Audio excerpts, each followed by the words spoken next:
Or look at the guys, or watch the guys play ball. That's the World Cup for you. We are the official TV broadcaster that carries all 64 matches of the 2014 FIFA World Cup. From June 12, we will live broadcast all matches on TVB Sports and TVB Window. Join us on all the group stage actions, deciding the final 16 lineup, the key knockout contests advancing to the semifinals, and the final match on July 13. You are not going to miss this full month of action that comes only once in 4 years. Call us now at 2399-888.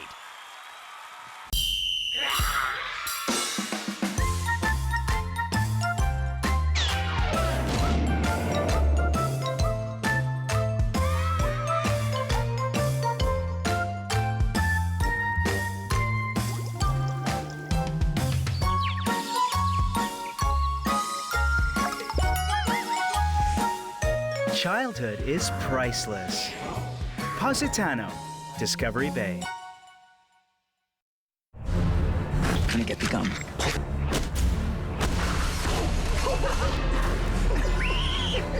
I'm sorry. How is this guy's problem?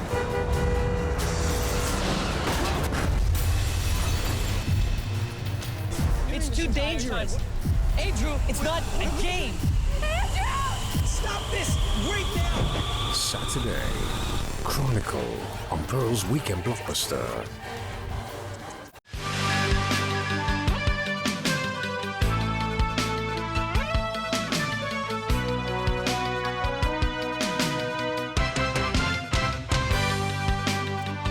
Welcome back. Organizers of the July 1st rally say they don't plan any civil disobedience during the event, but they're prepared to provide support to the Federation of Students, which plans to carry out a trial run of the Occupy Central movement at the end of the rally. Evelina Leung reports. Fight for civil nomination of chief executive candidates, abolishing functional constituencies in LegCo, and the stepping down of Chief Executive Leung Chun-ying. These are the main themes of this year's July 1st rally. The rally will start at 4 p.m. and participants will march from Victoria Park to Chater Garden in Central. You can see that the political reform constitutions have already ended. We expect that in August that the CCP government may have some feedback or will give us one proposal by the government. So in this time frame, between July and August, we believe that only a great democratic movement and social movement can make us have a better chance to fight for civil nominations and other proposals that guarantee democracies to the people. Organizers said they have no plans to carry out any civil disobedience campaign during the rally. But the Federation of Students, which will participate in the event, said it may stage a mock Occupy Central movement if the chief executive doesn't respond to the public's demands after the June 22nd civil referendum. The Civil Human Rights Front said it's prepared to provide support to the Federation if the mock event indeed takes place. The rally organizer complained that the police have been especially harsh on them this year and have so far refused to block off 6 traffic lanes for the event. Evelina Leung, TVB News. A mother suspected of killing her 18-month-old daughter in Sham Shui Po last night is a welfare recipient. Secretary for Labor and Welfare Matthew Jung said today the government will extend whatever help it can to the family. The woman's 9-year-old son was not harmed, and officials are following up on his particular situation. Police arrested the woman in connection with the chopping attack that happened in a flat in Wing Chong Estate. The 36-year-old suspect has been transferred to a psychiatric hospital. A massive manhunt continues this hour in the Canadian province of New Brunswick after 3 police officers were shot dead and 2 others were injured. Parts of the city of Moncton are under lockdown, and residents have been told to stay inside. Police are searching for 24-year-old Moncton resident Justin Bork in connection with the shootings. They think he may be hiding out in a nearby wooded area. The incident began when police responded to a call about an armed man in military camouflage roaming the area last night. To the United States, where a political firestorm continues to take a toll on the Obama administration over the release of 5 Taliban commanders in return for 1 American soldier.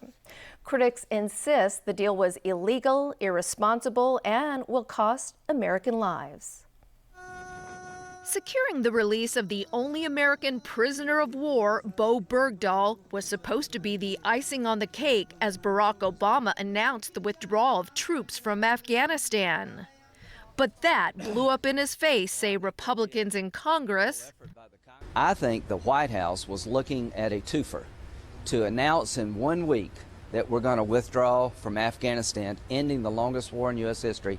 And oh, by the way, as Commander-in-Chief, I secured the last captive of that war, the only captive of that war.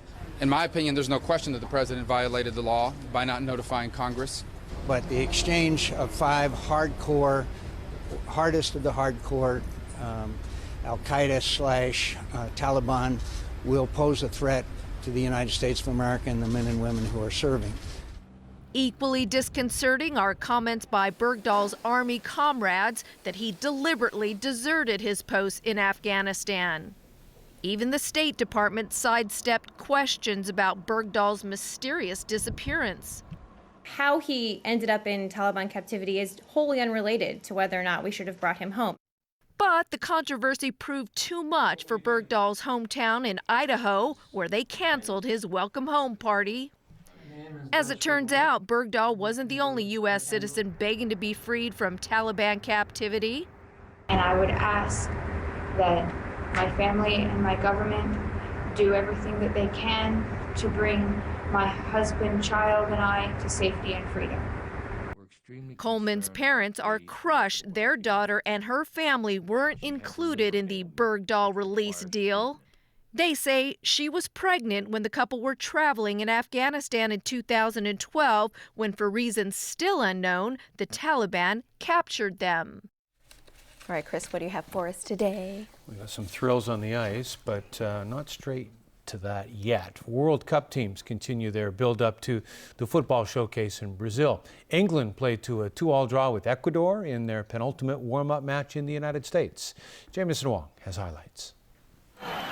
England found themselves behind in Miami after only 8 minutes. Ener Valencia's header gave Ecuador a 1-0 lead.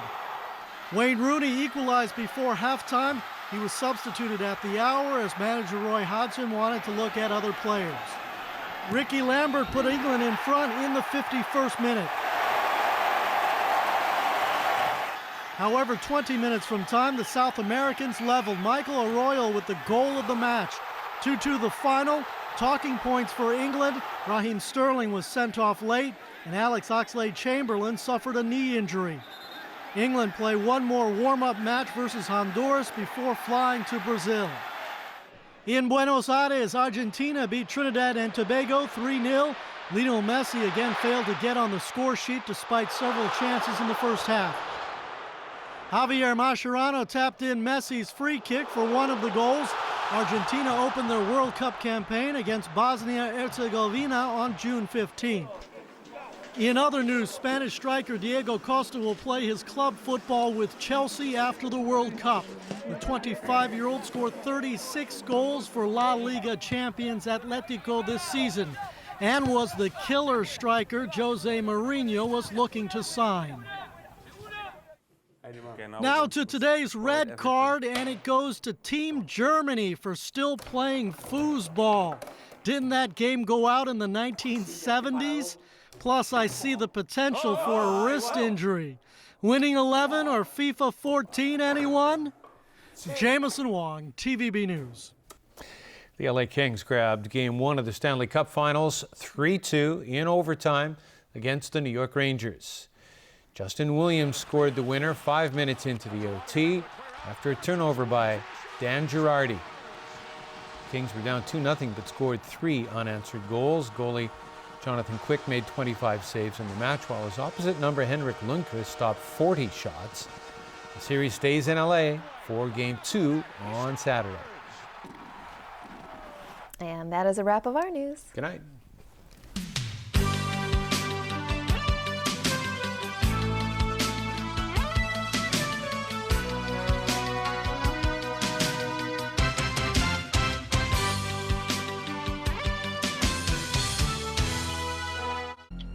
A high school teacher recounts chasing a gunman out of the building. That our school and our children need to be the most important thing we have. An inside look at the world's most expensive weapons system ever.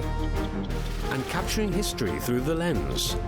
Saturday night, 60 Minutes at 6:25 on Pearl. What do you see when you look at a painting? What are you supposed to see? Embark on a highly visual journey of exploration to get an exciting perspective on how to truly appreciate the world of painting. Friday, Delia's School of Canada presents How to Look at a Painting at 8 on Pearl. When fear stops you in your tracks. The really secret labs. Rats as big as dogs. Dogs the size of horses. The truth gets lost in the dark. I've always been able to trust my senses, the evidence of my own eyes until last night. There is nothing wrong with me, do you understand? This Sunday night, Sherlock at 12:25 on Pearl. Sun Life Financial presents The Weather Report is brought to you by Sun Life Financial. Good evening. The weather was hot with sunny periods, apart from some isolated showers and thunderstorms. And as tonight's situation chart shows, unsettled weather associated with a trough of low pressure is affecting inland Guangdong. Up to 5 p.m., temperatures ranged from 28.4 to 32 degrees, and the relative humidity was between 72 and 87%. 0.2 millimeters of rainfall has been recorded since midnight, light to moderate south to southwesterly winds. The current temperature is now 30 degrees Celsius, with the relative humidity standing at 75%. So Freddie has the weather tomorrow.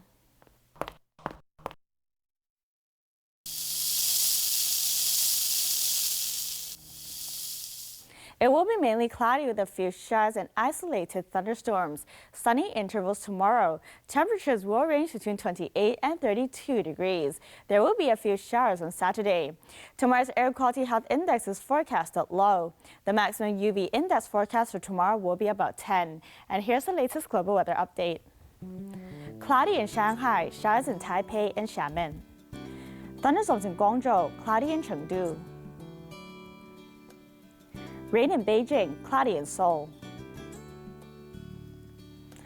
Thunderstorms in Bangkok, rain in Ho Chi Minh City. Showers in Kuala Lumpur. Sunny in New Delhi and Karachi. Bright in Cairo. Showers in Brisbane and Sydney. Sunny in Toronto. Sunny in Vancouver. Bright in Brasilia. Sunny in Paris, Amsterdam, and Zurich. And that's the weather. Have a lovely evening. It was brought to you by Sun Life Financial. Life's brighter under the sun.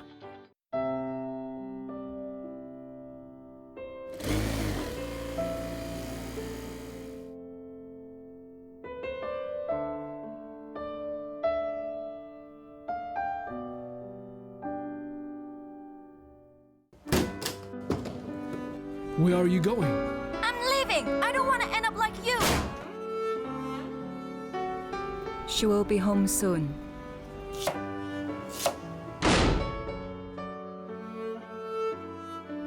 What were you going to tell us? We are getting married abroad.